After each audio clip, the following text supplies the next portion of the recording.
This episode is sponsored by Free Market Kids. Hi, everybody. Welcome to our chatter. Today, you're listening to part 3 of my conversation with Sophi.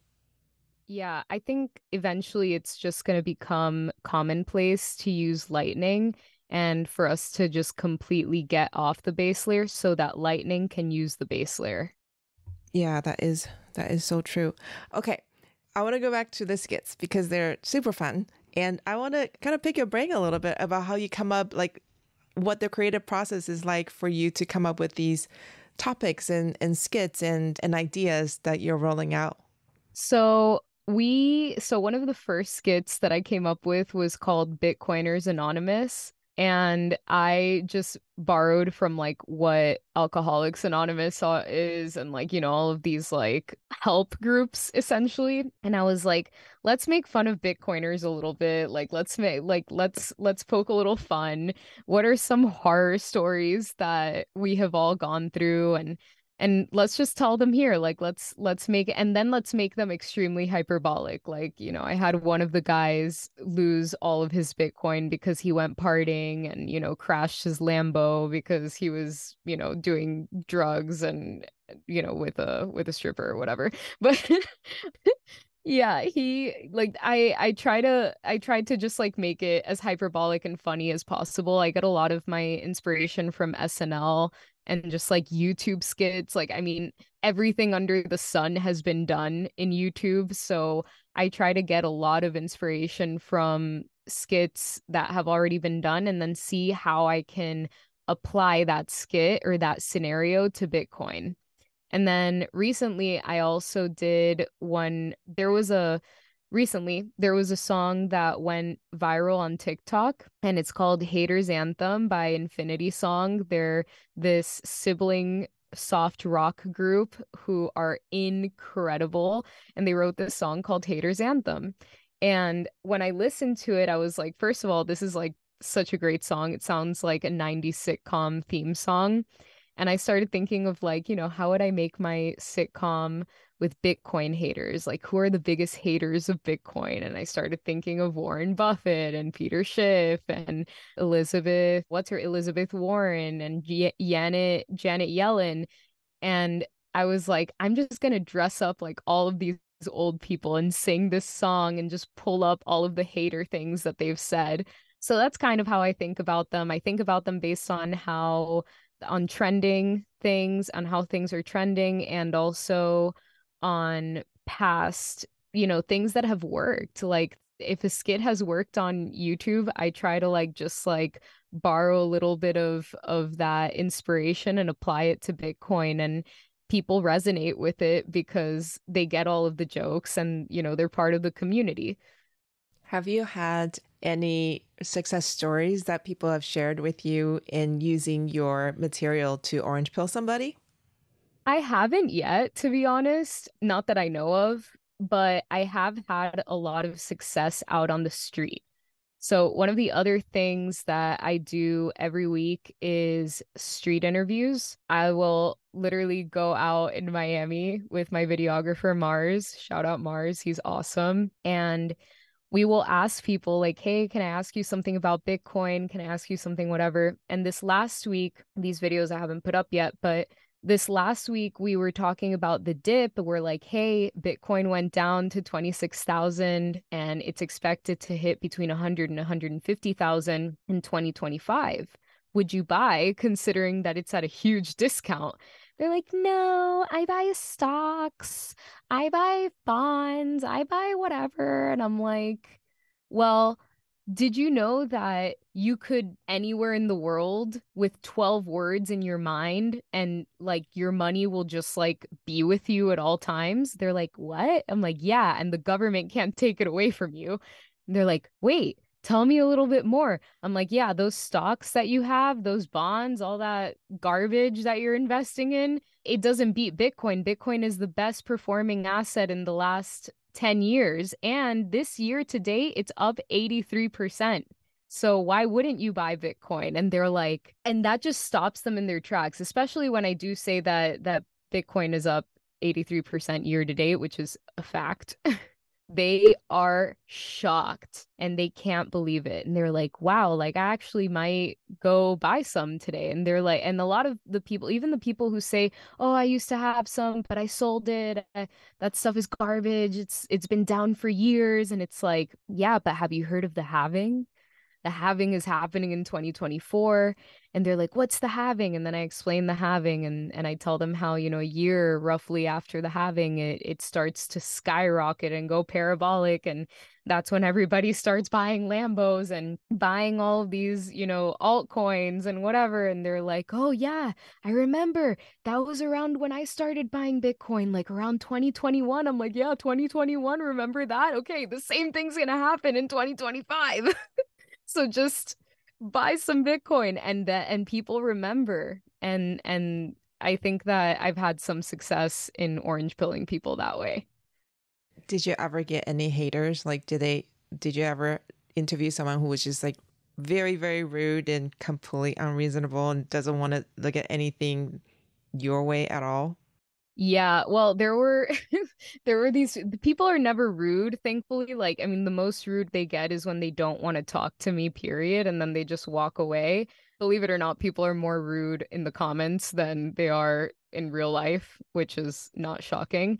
But I do get a lot of pushback, and I do get a lot of people saying, like, that it's never going to work, that the government is going to stop it, this and that. And like, I always end up changing their minds with facts and logic. So it's like, it's kind of hard to hate me when I'm like beating you with facts and logic and also not being pushy. Like, if anybody like is really, really stuck on their convictions, I'm like, okay, well, that's fine. Like, we can agree to disagree. Like, I hope you have a great day, and people go about their day. But people are definitely a lot more rude in the comments section. They like call me cringe and whatever, which is so expected because I am super cringe and like I own it fully. I love my cringe self. I think that you need cringe people in this world because everybody just acts way too cool for their own good, and I think it's so disingenuous. But yeah, like I don't really get haters out in the street. People are still pretty well behaved in real life. I'm glad to hear it. I want to talk about your songs next. So I went to I guess would you call that your channel? I followed the link. So your channel. I really like your songs. Can you talk about how you get inspired? And I didn't get to listen to the lyrics very closely, but do you just sing generally about life or do you tie everything always to Bitcoin? Well, so I have one song out under Internet Sophi. It's called Planet Wavy. And this song it came out of the fact that I think that as a society, we're going through such a hard time. And I mean, it should be the easiest time in the world because of all of the technology and innovation and, everything that's been going on. But nonetheless, there are so many evil powers that just want to control us and make this world a worse off place that I wrote that song when I was literally just looking on Pinterest and looking at all of this art from, this person painting like different galaxies and pyramids with like pools and all these things. And it seemed like such a fantasy land that I wanted to go to.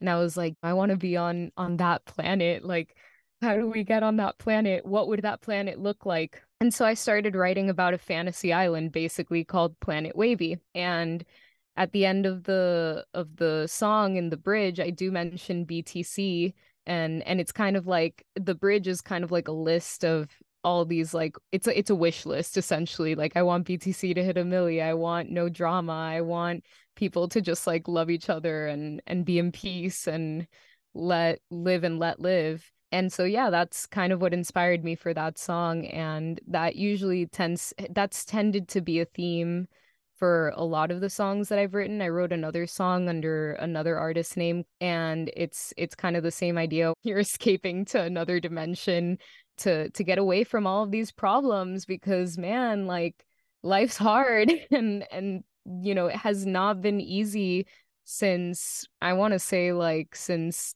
2016, culturally, politically, financially, it just hasn't been easy. I mean, also with the pandemic and everything. So I'm just waiting to get back to a time where there was some peace and there was some, stability. And that's usually what has been motivating my songwriting. I really like the style of your songs. Again, I go back to wanting to orange pill young people, and the style of your songs are so appealing to kids like my children's age. Like it sounds like the songs that they already listen to, and I think in that way it's such a wonderful channel to share messages. So would you be interested in writing like a purely Bitcoin song? Yes. Yeah. Yes, absolutely. And I have it in the works. I have a song called BTC Baby, but I need to finish it. I need to get back together with my producer and just like finish it. But, in all honesty, I don't think Bitcoin is really his thing. So I would love to link up with somebody in the Bitcoin space. It's pretty much already done. I'd love to work on it with a Bitcoiner who is in music and make this, a Bitcoiner's project. And yeah, the song is basically ready. So if there are any producers who are interested in working with me, hit me up. My DMs are open. I'd love to work on it. By the way, my style is electric pop, just so everyone knows.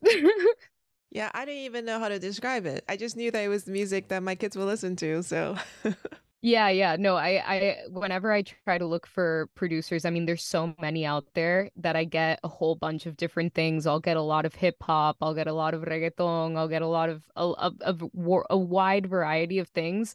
So that's why I'm saying, like, specifically, if there are any electropop producers out there that would like to work with me, I am very open to it. This song is already ready, and actually, I have a lot of other songs that are ready. I have like about 50 songs that are ready, but I need to work with a producer because that's not my forte. I'm a songwriter primarily, singer. so do you perform anywhere regularly?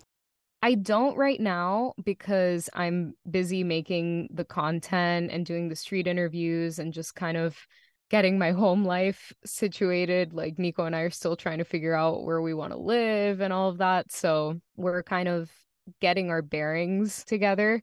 And then eventually, like I mean, more than performing live, I'm really, really interested in just like finishing up this album. And then once I have an album, I would love to promote that and sing live in different places and just take my music wherever it wants to go. Yeah, that sounds really exciting.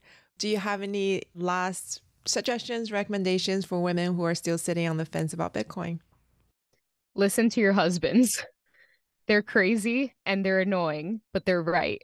Believe me, they're right. They get it. And I mean, if they're trying to get you into like some scammer stuff, maybe, lead them away and use your better judgment. But if they're talking to you about Bitcoin, just listen, ask questions, be stubborn, ask all of the questions that you want. But believe me, it's a good idea. Take it from another woman who was very stubborn and difficult to orange pill. Being a Bitcoiner has been one of the biggest blessings in my life. Not only do you get to meet really cool people and be part of an excellent community, but you also feel secure and empowered in your future. You know that there's nothing that a third party can do to take away your value, and there's nothing more empowering than that. Wonderful. Thank you so much. I so appreciate you sharing your Bitcoin stories here. Awesome. Thank you so much for having me, Tali. This was amazing. Thank you, Sophie. Thanks for joining us today and learning with us today. If the discussion with our guest resonated with you and you would like to dive deeper into the world of Bitcoin, don't miss out on joining the Orange Hatter Women's Reading Club. The meetup link is in the show notes. Also, if there are women in your life whom you think would both enjoy and benefit from learning more about Bitcoin, please share Orange Hatter with them. Until next time, bye!